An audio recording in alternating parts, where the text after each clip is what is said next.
मैं करनी आ। चाह मैं तो चाह देख लो ना बस आटे छिलन तो वैसे मैं बहुत मजा इन्नी बड़ी जल्दी उबाला आया वे एक टाइम सही दे मशीन बड़ी सही है जनाब कसम मशीन ते सारे इक्को ਜਿਹੀ ਹੁੰਦੀਆਂ ਨੇ ਪਾਣੀ ਸਹੀ ਪਾਇਆ ਏ ਆਹ ਅਰੇ ਤੈਨੂੰ ਕਿਉਂ ਨਹੀਂ ਉਬਾਲਾ ਆਂਦੇ ਆ ਤੂੰ ਵੀ ਹਿੱਲ ਜਾ ਉਹ ਚਾਰੀ ਕੜ ਕੜ ਥੱਕ ਚੱਲੀ ਇਹਨੂੰ ਹੌਲੀ ਕਰਾਂ ਉਹ ਜੀ ਤੁਹਾਡੇ ਦੇਖੋ ਨਾ ਸਰਕਾਰ ਤੁਸੀਂ ਪਾਣੀ ਥੋੜਾ ਪਾਇਆ ਹੁੰਦਾ ਵੇ ਦੁੱਧ ਥੋੜਾ ਪਾਇਆ ਹੁੰਦਾ ਹੈ ਡਬਲ ਪਾਣੀ ਡਬਲ ਪੱਤੀ ਤੁਸੀਂ ਲੋ ਥੋੜਾ ਲਾਇਆ ਨਾ ਮੇਰੇ ਵਾਲਾ ਇਹ ਥੋੜਾ ਜਿਹਾ ਤੁਹਾਡਾ ਇਹ ਮੇਰਾ ਹੈ ਹਾਂ ਤੁਹਾਡਾ ਜ਼ਿਆਦਾ ਜਿਵੇਂ ਵੇਖਿਆ ਜਾਏ ਨਾ ਸਿਰਫ ਤੁਸੀਂ ਚਾਹ ਰੱਖ ਕੇ ਗਏ ਇੱਥੇ ਹੋਰ ਬਾਕੀ ਉਹਦੇ ਤੇ ਮੈਂ ਸਾਰਾ ਕੀਤਾ ਤੁਹਾਨੂੰ ਮੈਂ ਪਤਾ ਕਿੰਨਾ ਲੱਗਦਾ ਉੱਤੇ ਤੇ ਸਾਰਾ ਕੰਮ ਕਰ ਉਹਦਾ ਕਿੰਨਾ ਨਹੀਂ ਮਸ਼ੀਨ ਚ ਅੰਡੇ ਪਾ ਕੇ ਟਾਈਮ ਲੱਗਦਾ ਮੈਂ ਇਸ ਲਈ ਜਾ ਕੇ ਬਹਿ ਗਈ ਸਾਂ ਮੈਨੂੰ ਪਤਾ ਤੁਸੀਂ ਇੱਥੇ ਵੀ ਨਹੀਂ ਸੀ ਤੁਸੀਂ ਵਾਸ਼ਰੂਮ ਚੋਂ ਤੇ ਮੈਂ ਆਈ ਹਾਂ ਤੇ ਕਿਚਨ ਚ ਲੱਗੇ ਆ ਖੈਰ ਕਦੀ ਕਦੀ ਕੰਮ ਕਰਨਾ ਚਾਹੀਦਾ ਵਰਦਸ਼ ਹੋ ਜਾਂਦੀ ਹੱਸਣ ਕਿਉਂ ਦੇ ਤੁਹਾਡੇ ਹੱਸਣ ਤੇ ਲੱਗਦਾ ਤੁਸੀਂ ਰੋਜ਼ ਹੀ ਕਰਦੇ ਨਹੀਂ ਮੈਨੂੰ ਪਤਾ ਜਨਾਬ ਮੈਂ ਥੋੜਾ ਬਹੁਤ ਕਰ ਹੀ ਦੇਣਾ ਸਾਥ ਦੇ ਦੇਣਾ ਨਹੀਂ ਉਹ ਤੇ ਪਤਾ ਨਹੀਂ ਨਾ ਕਰਨਾ ਚਾਹੀਦਾ ਬੰਦੇ ਨੂੰ ਕੰਮ ਕਰਨਾ ਚਾਹੀਦਾ ਆਪਣੀ ਬੁੜੀਆਂ ਦੇ ਨਾਲ ਜੇ ਅਗਰ ਉਹਨਾਂ ਕੋਲ ਟਾਈਮ ਹੈ ਵੀ ਉਹਨਾਂ ਦਾ ਸਾਥ ਦੇਣਾ ਚਾਹੀਦਾ ओरिजिनल ਗੱਲ ਹੈ ਇਹ ਕੋਈ ਸ਼ਰਮ ਵਾਲੀ ਗੱਲ ਨਹੀਂ ਸ਼ਰਮ ਵਾਲੀ ਕਿਹੜੀ ਗੱਲ ਹੈ ਸਰਕਾਰ ਪਤਾ ਨਾ ਨਬੀ ਕਰੀਮ ਸੱਲੱਲਾਹੁ ਅਲੈਹਿ ਵਸੱਲਮ ਦੀ ਸੁਨਨਤ ਵੀ ਠੀਕ ਹੈ ਨਾ ਹਾਂਜੀ ਅੱਛੀ ਗੱਲ ਹੈ ਇਹ ਜ਼ਰੂਰੀ ਨਹੀਂ ਹੈ ਕਿ ਤੁਸੀਂ ਕਿਤੇ ਉੱਤੇ ਲੱਗੀ ਉੱਥੇ ਥੱਲੇ ਲੱਗੀ ਹੋਏ ਸੱਚੀ ਕੱਪ ਕੱਢੀਏ ਕਿਹੋ ਜਿਹੇ ਕੱਪ ਲੈਣੇ ਨੇ ਤੁਸੀਂ ਮੇਰਾ ਜੋ ਰੰਗੀਲਾ ਕੱਢਿਓ ਰੰਗੀਲਾ ਮਜ਼ਾਜ ਕਿਹੜਾ ਤੇਰਾ ਰੰਗੀਲਾ ਹੈ ਇਹ ਵਾਲਾ ਮਜ਼ਾ ਆਉਂਦਾ ਜਨਾਬ ਜੀ ਚਾਹ ਪੀਣ ਦਾ ਮੈਨੂੰ ਨਹੀਂ ਆਉਂਦਾ ਮੈਨੂੰ ਪਤਾ ਨਹੀਂ ਕਿਉਂ ਨਹੀਂ ਮੇਰੇ ਕੱਪ ਹੱਥਾਂ ਨੂੰ ਪੈਂਦੇ ਆ ਮੈਨੂੰ ਸਵਾਏ ਐਸ ਕੱਪਾਂ ਤੋਂ ਇਲਾਵਾ ਨਾ ਚਾਹ ਨਹੀਂ ਪੀਤੀ ਜਾਂਦੀ ਮਾੜੀ ਗੱਲ ਏ 2-3 ਕੱਪ ਰਹਿ ਗਏ ਨੇ ਬਸ ਟੁੱਟਣ ਵਾਲੇ ਆ ਵੀ ਚਾਹ ਪਾ ਲੈ ਥੋੜੀ ਕਾਲੀ ਮਿਰਚ ਪਾਇਓ ਨਮਕ ਤੁਸੀਂ ਬਹੁਤ ਜ਼ਿਆਦਾ ਪਾਉਂਦੇ ਹੋ ਕਾਲੀ ਮਿਰਚ ਆ ਲਓ ਥੱਲੇ ਰੱਖ ਕੇ ਪਾਇਓ ਖਲਾਰਾ ਨਾ ਪਾਇਓ ਉੱਤੇ ਹਵਾ 'ਚ ਨਹੀਂ ਰੱਖ ਕੇ ਸ਼ੀਸ਼ੀਆਂ ਪਾਣੇ ਹਾਂ ਇੰਜ ਤੂੰ ਰੱਖ ਕੇ ਇੰਜ ਪਾਉਂਦੇ ਨੇ ਥੱਲੇ ਆਲੇ ਦੁਆਲੇ ਵੇਖੀਏ ਉਹ ਨਿਕਲਣ ਹੀ ਨਹੀਂ ਕੁਛ ਗਿਆ ਕੁਛ ਨਹੀਂ ਆਉਂਦੇ ਜਨਾਬ ਆਂਦੇ ਆਵੇ ਡਿੱਗਣ ਦੇ ਤੁਸੀਂ ਬਹੁਤ ਨਮਕ ਹੀ ਨਾ ਪਾ ਦਿਆ ਵੇਖਿਆ ਬਸ ਬਹੁਤ ਜ਼ਿਆਦਾ ਪਾਤਾ ਵੀ ਤੁਸੀਂ ਐਵੇਂ ਨਹੀਂ ਪਤਾ ਤੋ ਅੰਦਰ ਨਹੀਂ ਪਤਾ ਲੱਗਦਾ ਜਦੋਂ ਖਾਣਾ ਹੁੰਦਾ ਤੇ ਪਤਾ ਲੱਗਣਾ ਨਾ ਇਹ ਕਾਲੀ ਮਿਰਚ ਪਾਣੀ ਤੂੰ ਰੱਖ ਕੇ ਤੇ ਮੈਂ ਕੋਕ ਲੋਦੀ ਨਹੀਂ ਤੇ ਹੋਰ 2 ਮੀਟਰ ਉੱਤੇ ਜਾਣਾ ਸੀ ਹੱਥ ਸੋਹਣਾ ਲੱਗਦਾ ਹਾਂ ਚਲ 2 ਬਾਕਾ ਖਾਣੇ ਦੀ ਬਾਕਾ ਖਾਣੇ ਵੀ ਖਾਣੀ ਹੈ ਮੈਂ ਸਾਰਾ ਕੁਝ ਨਾਲ ਅਜੀ ਮੈਂ ਪਰਮਾ ਨਾਸ਼ ਹੋਣੇ ਘੰਟੇ ਬਾਅਦ ਤੁਸੀਂ ਪਰਾਠੇ ਖਾਣ ਲੱਗ ਪੈਣਾ ਹੈ ਕਿਹੋ ਜਿਹਾ ਤੁਹਾਡਾ ਨਾਸ਼ ਇੱਥੇ ਰੱਖ ਦਵਾਂ ਇੱਥੇ ਰੱਖ ਦੇਣੀ ਤੇ ਕੋਈ ਨਹੀਂ ਕੱਲੇ ਨਹੀਂ ਉਹਨਾਂ ਚੋਰ ਲੈ ਚੱਲੇ हाँ अस्सलाम वालेकुम जी मैंने कहा दोबारा सलाम तो की नहीं है व्लॉग मेरा शुरू हो गया है सलाम के बगैर तो फिर नहीं ना अच्छी बात तो यहाँ पे ना रंग रंगीले कप मेरे मियाँ की चाय जा रही है और मेरा वही सिंपल जो आप रोज़ देखते इसी कप में चाय पीती हूँ हैं 2-3 कप ये रह गए हैं इस तरह के कप मुझे मिल नहीं रहे मेरे से मैं ये ट्राई करने के लिए ना एक्शन से लेके आई थी 2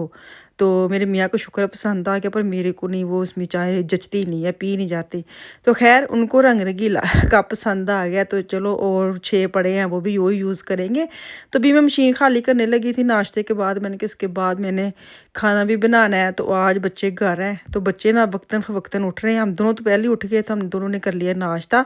जैसे जैसे बच्चे आएंगे वैसे वैसे वो नाश्ता कर लेंगे तो मिशाल जो अक्सर वो ज़्यादातर वो खुद ही करती है अपना नाश्ता बनाती है आफिया जो है वो उठ के 1 घंटा लेती है ब्रेक लुकमान भी 1 घंटा ब्रेक लेता है फ़ान को उठते ही नाश्ता चाहिए 2 बच्चे मेरे एक तरह के और 2 बच्चे मेरे एक तरह के यकीन करें एक बेटी बेटा एक नेचर के हैं खाने पीने में उठने बैठने में और एक जो है ना वो 2 जो है ना वो एक जैसे हैं तो शुक्र अल्हम्दुलिल्लाह माशाल्लाह अल्लाह का बड़ा करम है फजल है तो अभी यहाँ पे बर्तन जो है ना वो मैं खाली करूँगी उसके बाद मैं जाऊँगी कहते कितने में जाना है इतवार को कितने जा सकनी कितने भी नहीं जा सकनी इतों मैं उठ के सोफे ते चले जावांगी यही मेरा इतवार हफ्ते इतवार को यही सफ़र होंदा है वैसे डेली यही सफ़र होंदा है किचन से सोफ़े के ऊपर सोफ़े से किचन के पास तो ये मेरा जो सफ़र है ना मुझे लगता है अगर मैं वो लगाऊँ मशीन तो मैं रात को जाके देखूँ ना मेरा कितना सफ़र बनता है मुझे लगता है मैं इतने 10 किलोमीटर टोर लेना मेरी तो यहाँ ही वॉक हो जाती है सारा दिन तो ये है कि मैं काम करती हूँ किचन में लेकिन आती जाती रहती हूँ ऐसे नहीं कि मैं लगातार किचन में खड़े भी नहीं ना हुआ जाता बंदे को पता हो कि ये टाइम चीज़ को इतना टाइम लगना है कुछ भी रख रहे हैं चाय रख रहे हैं अंडे जैसे मैंने बॉयल करने के लिए रखे मैं चलेगी जाके मैं अब इधर खड़ी होकर क्या करूँ होता है कि चलो जब नाश्ता कर लेंगे फिर बाद में सारा किचन साफ़ करना है, क्योंकि अब एकदम तो नाश्ता भी करूँ किचन भी साफ़ करूँ। मेरे मियाँ किचन में हो तो बिल्कुल भी मेरे से काम होता नहीं है, क्योंकि मैं अगर जैसे ये मशीन खोलूँगी ना तो वो खड़े ही रहेंगे, उनको नहीं पता कहीं मुझे धक्का पड़ रहा है या मैं, तो वो अपने काम करते रहेंगी, ये नहीं कहते साइड पे हो जाए। फिर मेरा दिल नहीं करता बार बार इधर होने, सज्जे हो खब्बे हो मैं करना है, फिर मैं करती कोई काम नहीं। अगर बच्चे हों ये किचन में हो मैं काम नहीं करती, मैं जो वही करती हूँ जो कर रही हूँ। किचन में खाना बना रही तो फिर खाना ही बनाऊँगी, जैसे बनेगा। आप बाहर जाएँगे साफ़ फटाफट किचन में वापस आके अपना काम कर जाऊँगी जो मैंने साफ़-सूफ़ करना है। तो ख़ैर यहाँ पे बर्तन वग़ैरह साफ़-सुथरे हो गए हैं, उनको अपनी जगह पे रख दिया। ये भी बड़ा ही काम होता है मशीन से निकालना, पर शुक्र है कि ना शुक्र ही नहीं है। मैंने कहा ये मशीनें ना हो, मैं तो अक्सर कहती रहती हूँ मशीनें ना हो तो हमारा तो बुरा हाल ही हो जाए, हम तो आधा दिन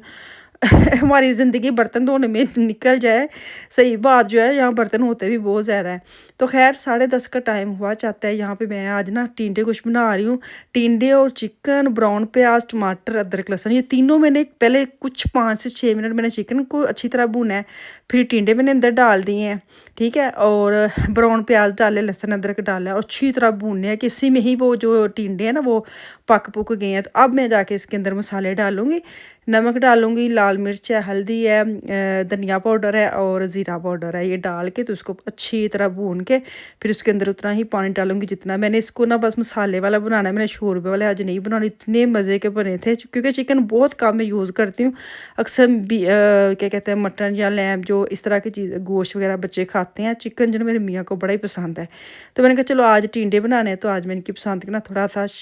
हल्के शोरबा रख के ना तो खाना बनाऊँगी। इतना मज़े का बना था, तो बस इसको भूनना है। भूनते ही मैंने इसके अंदर पानी डाल देना है और उसको हल्की आँच पे रख देना है। जितना कि मुझे शोरबा चाहिए था उतना कि इसको मैं रख लूँगी। तो अभी भूनते-भूनते पानी मेरा कोई नहीं रह गया। यहाँ पे मेरी कॉल आ गई थी, वो सुनने लग गई और मेरी जो आगे वाले क्लिप है ना वो मेरे हो गए माइनस। तो ये होता है ना एक टाइम पे इतने मसले मसाइल। ये देखिए इस तरह का मुझे सालन चाहिए था आज, जैसे देगी सालन नहीं बना। अगर आप ब्राउन प्याज डाल लेते ना तो उसका जो जायका है ना बिल्कुल देगी वाला बन जाता है। यहाँ पे मैं सूखी रोटी बनाऊंगी, इनको मैं खाना दूंगी। तो खाना खा के तो उसके बाद क्या कहते हैं, बाद में मैंने क्या करना, कुछ भी नहीं करना, वेले नहीं नहीं घर सफाइयाँ सफाइयाँ करनी। अभी तो मैं खैर इनके लिए खाना बना रही हूँ, क्योंकि बच्चे जो है ना उन्होंने दाल चावल बनवाए थे, वो उनके लिए अलग खाना है और ये मैं अपने मियाँ के लिए रेडी कर रही हूँ, अपने लिए रेडी कर रही हूँ। साथ में ये पाउडर डाल रही हूँ। आज मैं नॉर्मल ना ये जो टमाटर प्याज और हरी मिर्च डालूँ ना, सिर्फ लेमन डालती हूँ, नमक डालती हूँ और सलाद मेरा रेडी हो जाता है। तो आज ये भी पास थे तो इनको ये पाउडर बड़ा ही पसंद है। ये डालूँगी, लेमन डालूँगी और जो खाना है वो हो जाएगा रेडी। तो तुसी ना मेरी वीडियो सब्सक्राइब करके जाओ, तो सोहना जिहा कमेंट भी करियो तो लाइक भी करियो है। तो ਜਿਹੜੇ ਨਵੇਂ ਆਣ ਤੇ ਉਹ तो ਜ਼ਰੂਰ ਸਬਸਕ੍ਰਾਈਬ ਕਰਕੇ ਤੇ ਪਿਆਰਾ ਜਿਹਾ ਕਮੈਂਟ ਕਰਕੇ ਜਾਇਆ ਕਰੋ ਤੇ ਹੈਲੋ ਹਾਈ ਕਰਕੇ ਜਾਇਆ ਕਰੋ। ਬੜਾ ਅੱਛਾ ਲੱਗਦਾ ਵੇ ਜਦੋਂ ਤੁਸੀਂ ਹੈਲੋ ਹਾਈ ਲਿਖਦੇ ਹੋ ਤੇ ਆਪਣੇ ਕੀ ਕਹਿੰਦੇ ਨੇ ਵਿਊਜ਼ ਦਿੰਦੇ ਹੋ ਕਿ ਇਹ ਵਾਲਾ ਇੰਜ ਕੰਮ ਕਰਿਆ ਕਰੋ ਤੇ ਇਹ ਵਾਲਾ ਇੰਜ ਕਰਿਆ ਕਰੋ, ਤੇ ਉਹ बड़ा अच्छा लगता पढ़ के। तो यहाँ पे मैं अब सालन जो ना वो डिश आउट कर लूँगी, डोंगे में सारी डाल लूँगी। मुझे ये था कि जितना खाना अगर खा लेंगे बाकी जो है ना उसको ऐसे ही फोलिया लगा के मैं फ्रिज में रख लूँगी। 2 बर्तन ज़रूर लपेटने हैं कि मैं अब थोड़ा सा डालूँगी फिर मैं रात को डालूँगी, तो बेहतर मैं देगची खाली करके साफ़ करके उसको वॉश करूँ। ये देखिए कितना मज़े का सालन बना था। तो आप लोग सुनाएं, आप लोग क्या कहते हैं टिंडे पसंद करते हैं कि नहीं करते? हाँ जी या ना लिखें ज़रा इत्थे आके कमेंट ते हैं। बस ਤੁਸੀਂ बस ਵੇਖਿਆ ਨਾ ਕਰੋ ਉਸ ਵੀਡੀਓ ਨੂੰ ਸ਼ੌਕ ਨਾਲ, ਤੁਸੀਂ ਮੇਰੀ ਆਵਾਜ਼ ਸੁਣ ਕੇ ਚਲੇ ਜਾਂਦੇ ਹੋ, ਸਲਾਮ ਦੁਆ करके जाया करो तो सब्सक्राइब करके जाया करो। तो चलो जी, तो हमें याद रखिए, कल वापस आऊँगी। अल्लाह हाफिज़।